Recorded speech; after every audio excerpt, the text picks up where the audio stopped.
Early in my career, I was the development director at the Center for Puppetry Arts here in Atlanta, and I worked on my first capital campaign with Alexander Haas as our counsel. That was my first opportunity to work with counsel, and since then I've followed the firm.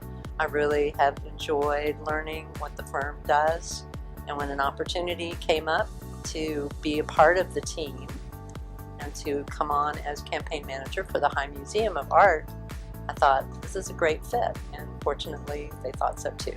And I've been here 15 years now.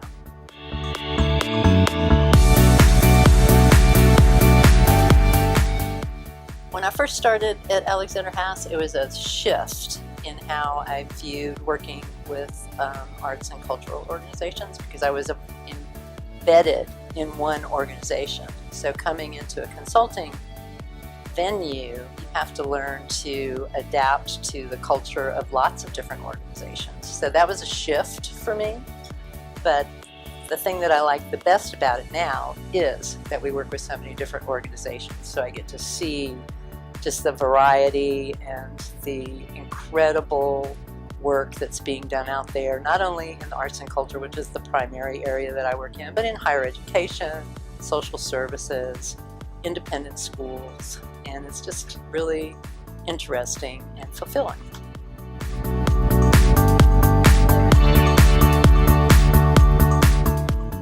Probably the most challenging part of my job has to deal with something that I'm really kind of good at, in that by nature I'm pretty flexible and adaptable and somewhat unflappable, but that means that I have trouble prioritizing and being able to complete things that need to happen right then.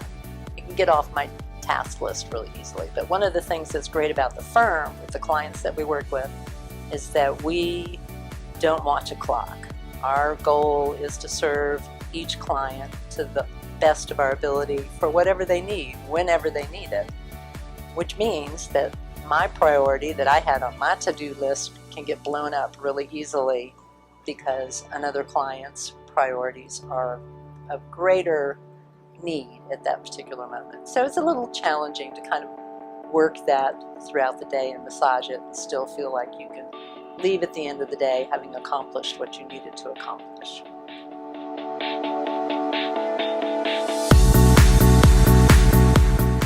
I do have a great interest in the areas that I work with, which is primarily museums and arts and culture. So one of my go-tos is the American Alliance of Museums. Their website is just full of information and resources for how to work in a museum, how to get into a museum, the conversations that happen between curators and fundraisers. It's all very organic and a way to learn about how to manage your own resources in your own museum. I'm a big fan of Theater Communications Group, which is for the theaters across the country. Lots of interesting feedback and articles about how museums and theaters are dealing with the change in the political environment, how that's impacting charitable giving, what the Freedom of Information Act and those kinds of impact that has on the content that goes on stage. So those are very interesting. And then I love the Association of Fundraising Professionals. We have a great chapter here in Atlanta.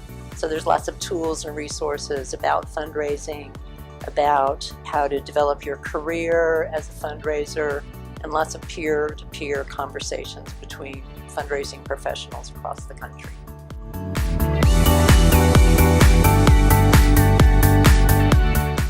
I see that planned giving is going to continue growing as an important area of emphasis for fundraising programs. Right now, higher education has always taken the lead on running planned giving programs with their alumni, with their current faculty, and with the community at large, but many organizations are now embracing planned giving, primarily because their audiences or their constituencies are reaching the age where legacy giving is something of import.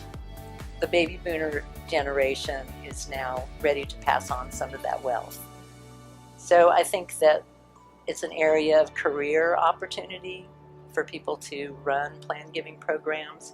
It takes some skill and some knowledge because there's lots of tax laws and there's lots of legal things that go along with it.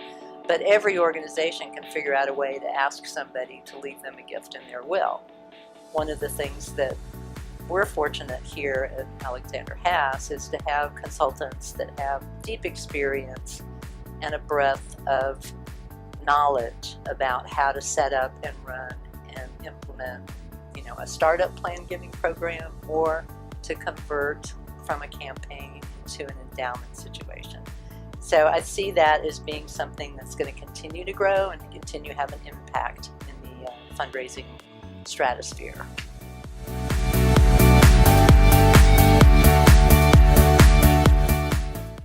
All my life I have been a huge reader, and my daughter a couple years ago gave me a Kindle, and it was first I was resistant. I was like, oh my gosh, I don't have any pages to turn. How can this be? But it's the best thing that's ever happened to me, because now I can choose from all genres for what I'd like to read. I used to just read mysteries, but now I'm much more into reading biographies and currently historical fiction, like The Outlander is a big favorite of mine.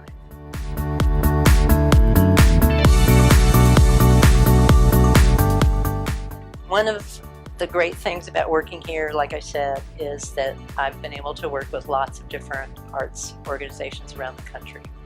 One of my favorite projects was the Columbia Museum of Art.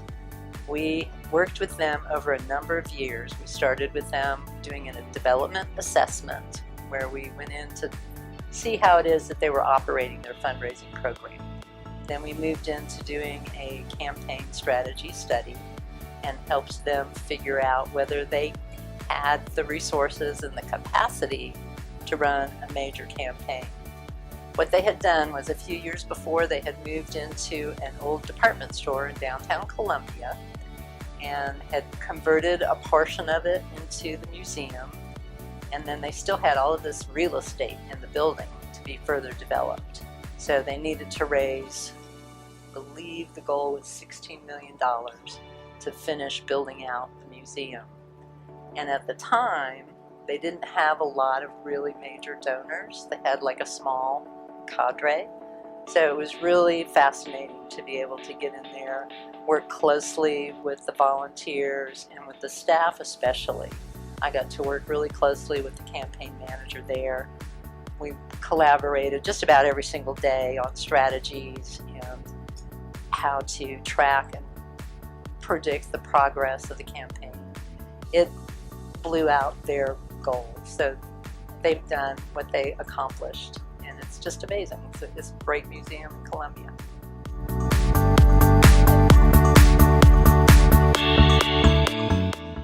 Well, outside of work, people that do know me know that I'm a huge photography fan. I try to purchase prints whenever I can. If I had $1 million, I would buy a bunch of photography and have a great collection, and I would give money to support organizations that support photography as fine art and also photographers as artists, because it's just a beautiful medium. It captures so much of the world that we can hold on to all the time. And I'm going to try and go back and start doing my own shooting with a camera instead of a camera phone.